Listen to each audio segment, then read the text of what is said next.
Mary had a little man. We believe that all men are created equal. To the magnificent mosaic that is America. From radio beacon to radio beacon. I have a dream today. Change has come to America. Believe it. Help is on the way. Knock, knock. Who's there? It's a figment of your imagination. Randi Rhodes Show. Turn up your mind. In a packed San Francisco courtroom, David DePape, wearing an orange jumpsuit with a black sling on his right arm, was described as emotionless as the judge denied bail. District Attorney Brooke Jenkins. Clearly, we believe he is a severe public safety threat, given what took place. He was targeting that home specifically in order to make contact with the speaker. The criminal complaint describes how DePape, who had a history of pushing far-right conspiracies online, told investigators he was going to hold Nancy hostage and had planned to break her kneecaps if she lied to him. As police arrived early Friday morning, DePape swung the hammer toward Paul Pelosi, saying he was taking the punishment instead. The speaker visited her husband this morning, who is said to be recovering well. And tonight, the U.S. Capitol Police Chief calling for additional layers of physical security for members of Congress as they continue to monitor thousands of potential threats. Many of those spawned by conspiracy theories and misinformation, including just this morning, former President Trump questioned whether there was even a break-in at the Pelosi home. Wow, it's weird things going on in that household in the last couple of weeks. Last night, Arizona's Republican gubernatorial candidate Kari Lake made light of the attack. Nancy Pelosi, well, she's got protection when she's in D.C. Apparently her house doesn't have a lot of protection. To San Francisco's DA, it's no laughing matter. I think it's appalling that anybody would take lightly what happened to Mr. Pelosi and the fact that he was targeted by virtue of his wife's position in this country. I mean, now that we know what happened, and I'll share it with you, it's terrifying. You know, you're sleeping in your house. It's 2:30 in the morning, and some guy breaks the glass from your back entrance into your house with a hammer and zip ties and stands over your bed while you're sleeping, wakes you up with a hammer in his hand, and is saying, "Where's Nancy? Where's your wife? Where's your wife?" Listen, this is a horrifying, terrifying act of domestic terrorism that happened, and you have the right wing literally feigning concern, some of them, and others of them kind of, making light of it or cheering for it or actually saying this is good, I mean, you have people trying to excuse it but not really condemn it. Why? Because they know who their base is. They understand that people who are vulnerable to disinformation and misinformation are with them. And they're not going to denounce rage and violence. They're not going to denounce somebody breaking into somebody else's house. They're going to either excuse it, or they're going to lie about it, or they're going to make fun of it, or they're going to say, hey, it happens, to everybody. But here's what happened, okay? I just want you to visualize yourself in bed, sleeping. It's 2:30 in the morning. This guy, David DePape, used a hammer to break into the House Speaker's San Francisco home early Friday morning at 2:30 in the morning. Upstairs, he goes upstairs and he finds 82-year-old Paul Pelosi sleeping. Wakes him up and asks him, "Are you Paul Pelosi?" And then stands over this 82-year-old sleeping man holding a large hammer in his right hand with white plastic zip ties in his left hand and says, "Where's Nancy? Where's Nancy?" Paul Pelosi tells him that he's alone. She's not here. She won't be back home for days. And this maniac, this person says, "I'll wait," and then attempts to tie up Paul Pelosi.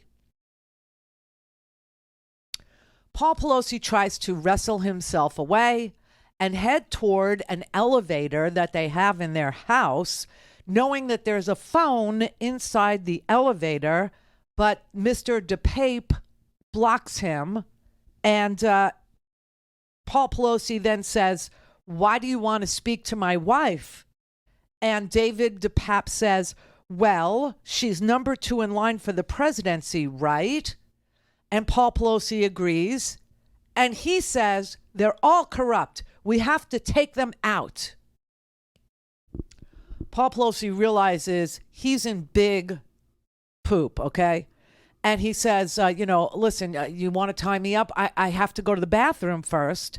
And he had his phone charging in the bathroom, and he was able to call 911. Paul Pelosi was talking to the 911 operator, except that this guy, David, could hear him. And so he was trying to speak in code to the San Francisco police saying, I don't need police, fire, or medical assistance. I need the Capitol Police. I need the Capitol Police. They're usually here at my home protecting my wife. The dispatcher tells Paul Pelosi, you're calling San Francisco police. And Paul Pelosi says, yeah, I understand. This gentleman came into the house and he wants to wait for my wife to come home. He gives the operator his name and his address, but when the 911 operator asks the name of the intruder himself, David DePape, answers and says, my name is David. And then David DePape says to Paul Pelosi, tell them I'm a friend. Tell the 911 operator that I'm a friend of the Pelosi family. But Pelosi confirms to the dispatcher that he does not know this man. And the 911 operator asks if Paul Pelosi is okay. And he says, no, he wants me to get the hell off the phone. And that's when the San Francisco police officers responded, and the door downstairs was open because this guy broke the window on another door, got inside, and then left the door open. So the police responding to the Pelosi's house encountered an open door, and they saw Paul Pelosi and this guy, David DePape, struggling for control of the hammer. Officers then tell David DePape to drop the hammer, and he wrestles the tool free and then attacks Paul Pelosi, striking him in the head and knocking him unconscious. Apparently, Paul Pelosi remained unresponsive for 3 minutes, waking up in a pool of his own blood. The prosecutors in this case say that the attack was near fatal. And the police officers told, Mr. DePape told the police officers that he acted alone. His explanation for why he was doing it is, quote, I am sick of the insane effing level of lies coming out of Washington, D.C. I came here to have a little chat with his wife. I didn't really want to hurt him, but, this was a suicide mission. I'm not going to stand here and do nothing, even if it cost me my life. I will go through him if I have to. And that's when they arrested him. And then after his arrest, he admitted that he, quote, intended to enter the home to take the speaker hostage. And if Speaker Pelosi lied to him, he intended to break her kneecaps. He said he knew that there would probably be Ring cameras everywhere and that he would be caught on camera. According to his sworn affidavit that he gave to an FBI agent, he claimed that Nancy Pelosi was the leader of the pack of lies told by the Democratic Party, and that if he broke her kneecaps, she'd have to be wheeled into Congress, which would allow other members of Congress to see that there were consequences to their actions.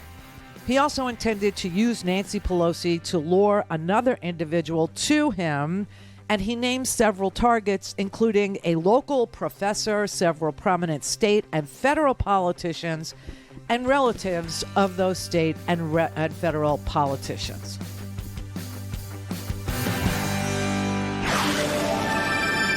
Don't have time to listen to the live show? Want to hear more on your schedule? Go to RandiRhodes.com and buy a stinking podcast.